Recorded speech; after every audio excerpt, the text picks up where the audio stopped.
Assalamualaikum students, this is the biology class of Superior Group of Colleges. So today we will study the chapter number 11, bioenergetics. If we split this term into two halves, that is bio and energetics. So bio mean life and energetics mean energy. How can we define it? We can define it as the study of energy, its relation and conversion. Relation किस चीज़ का students? Relation ये कि कौन सी energy किस तरह से वो बनी, कहाँ से आई, ये सारा रिलेशन तमाम ऑर्गेनिजम्स का या तो तमाम प्रोसेसेस का, और उसकी कन्वर्जन किस तरह से, ठीक है, वो एक फॉर्म से दूसरी फॉर्म में किस तरह गई, किनमें, इन बायोलॉजिकल सिस्टम में, लाइफ जिनमें लाइफ एग्जिस्ट करती है उन ऑर्गेनिजम्स में किस तरह से ये तमाम प्रोसेसेस हो रहे हैं, इसको हम बायो एनर्जेटिक्स में पढ़ते हैं। तो ये जो कन्वर्जन है बायोलॉजी लाइफ में, ये लॉ ऑफ थर्मोडायनामिक को फॉलो करती है, जो कि क्या है, energy can nether be created not destroyed, कि ना ये बनती है ना ही ये तबाह होती है, बट कैन ट्रांसफॉर्म, लेकिन ये तब्दील होती है from one form to another, ठीक है। तो सोर्स ऑफ एनर्जी सभी को पता है कि basic source of energy solar energy है, यानी कि लाइट एनर्जी है, बट लाइट एनर्जी को कोई भी ऑर्गेनिज्म डायरेक्टली यूटिलाइज नहीं कर सकता, पहले उसको केमिकल एनर्जी में कन्वर्ट करना पड़ता है, फिर उससे क्या बनती है, कार्बोहाइड्रेट यानी कि शुगर हमारी फूड बनती है, और अल्टीमेटली एटीपी बनता है। एटीपी एनर्जी करेंसी होती है। तो ये किस प्रोसेस के थ्रू होता है? फोटोसिंथेसिस के प्रोसेस के थ्रू। फोटो का मतलब लाइट, सिंथेसिस का मतलब फूड बनाना, लाइट एनर्जी को केमिकल एनर्जी में कन्वर्ट करना।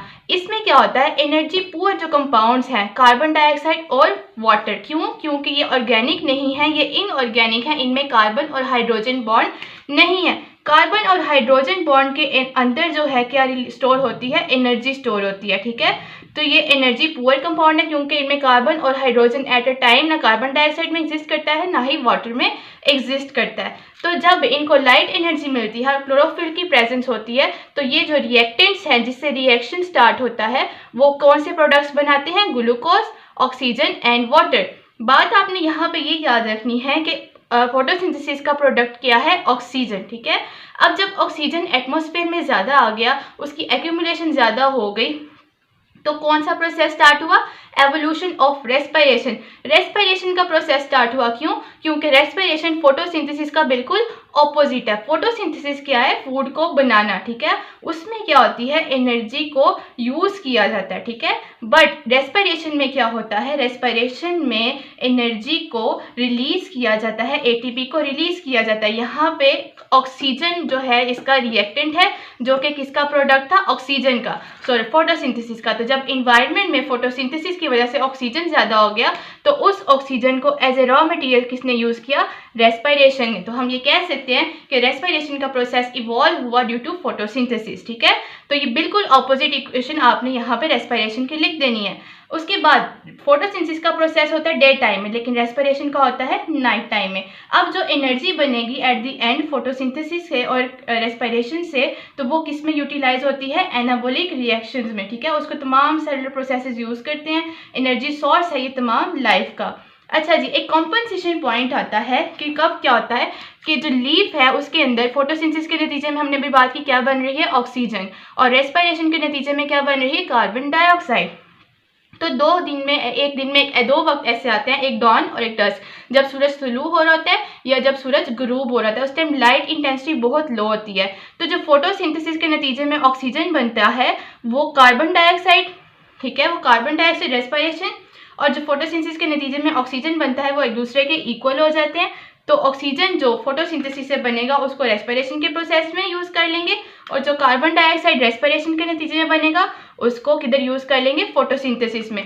तो इसमें जो सारी ऑक्सीजन और कार्बन डाइऑक्साइड की इनटेक और आउटपुट है वो उसके अंदर ही हो रही है, एक लीफ के अंदर ही हो रही है। इसमें इन्वायरमेंट से वो ना कार्बन डाइऑक्साइड लेता है ना ही ऑक्सीजन को रिलीज करता है, जिस तरह से नॉर्मली हो रहा होता है, ठीक है। तो no net gas exchange between environment and leaf is called compensation point. अब बात ये थी कि ये जो वाटर है क्या ये ऑक्सीजन बनाता है या ये जो कार्बन डाइऑक्साइड है ये ऑक्सीजन बनाता है। देखिए यहाँ पे कार्बन डाइऑक्साइड भी रिएक्टेंट है, इसके पास भी क्या है, ऑक्सीजन, वाटर भी रिएक्टेंट है, इसके पास भी क्या है, ऑक्सीजन।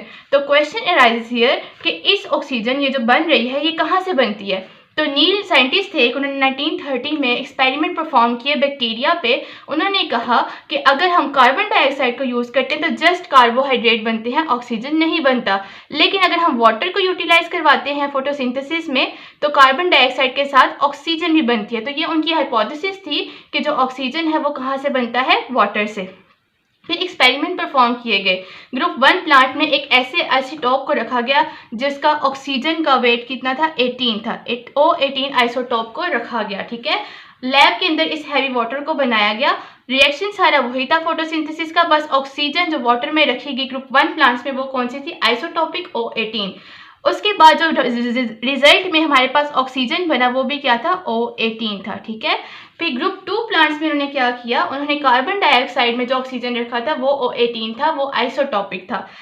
फिर उन्होंने देखा कि इसके नतीजे में जो ऑक्सीजन बनती है उसमें O18 नहीं है, बल्कि ये जो ऑक्सीजन O18 कार्बन डाइऑक्साइड के अंदर थी ये आपको ग्लूकोज में दिखती है और वाटर में दिखती है, लेकिन ऑक्सीजन में नहीं दिखती। तो जो ऑक्सीजन हमें फोटोसिंथेसिस के थ्रू मिलती है, डिडक्शन ये की गई कि वो कहाँ से निकलती है, वाटर से निकलती है और कार्बन डाइऑक्साइड से नहीं निकलती। उसके बाद जो वाटर जब उसकी स्प्लिटिंग होती है तो एक तो ऑक्सीजन निकलेगी और दूसरा क्या निकलेगा, हाइड्रोजन। वो हाइड्रोजन देन फर्दर क्या काम करता है, किस तरह से वो NADPH को रिडक्शन करवाता है, वो फिर हम फर्दर नेक्स्ट लेक्चर में देखेंगे। इसको यहीं तक रखते हैं स्टूडेंट्स। थैंक यू, अल्लाह हाफिज़।